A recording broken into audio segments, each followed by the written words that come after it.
Let's go live to Victor Gao, a director of the China National Association of International Studies. Thank you for joining us on the programme. What do you make of all these new US actions against Chinese citizens and entities? Well, first of all, China-US relations have never been as bad as it is for the last 41 years. Secondly, the recent deterioration in China-US relations is very much caused by the poisoning by President Trump and his followers in the US administration.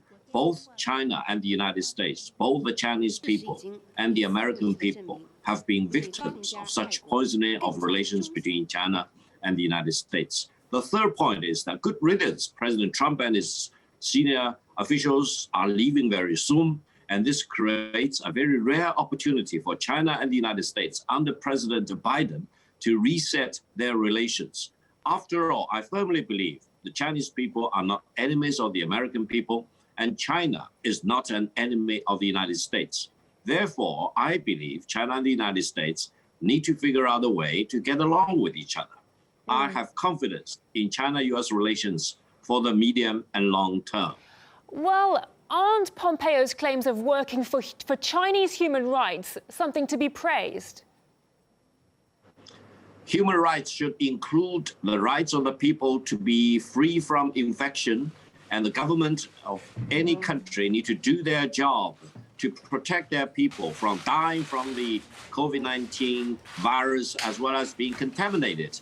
I think the current government in the United States, including President Trump and his senior officials, have failed miserably in protecting the human rights or even human life of the American people. This is for the record. Everyone in the world should know they completely become negligent in protecting the human lives of the American people, which are the most important part of any human right you talk about.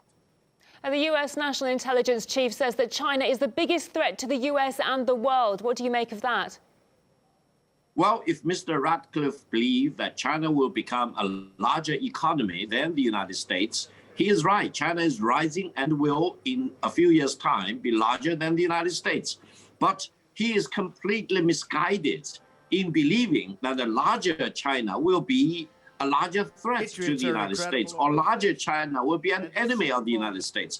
On the Chinese side, we do not see the United States as an enemy. We want to engage with the United States. The Chinese people are very friendly towards the American people. Therefore, I think Mr. Ratcliffe and people like him will go into the dustbin of history because they misguide the American people, they misguide their allies, they misguide the whole world, try to make them believe that China is an enemy of the United States. Why? Because they are afraid of a larger China, but the rising of China is a megatrend that you cannot stop.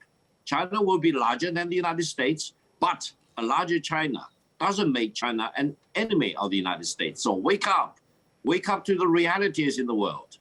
Victor Gao of the China National Association of International Studies, thank you for your time. Thank you for having me.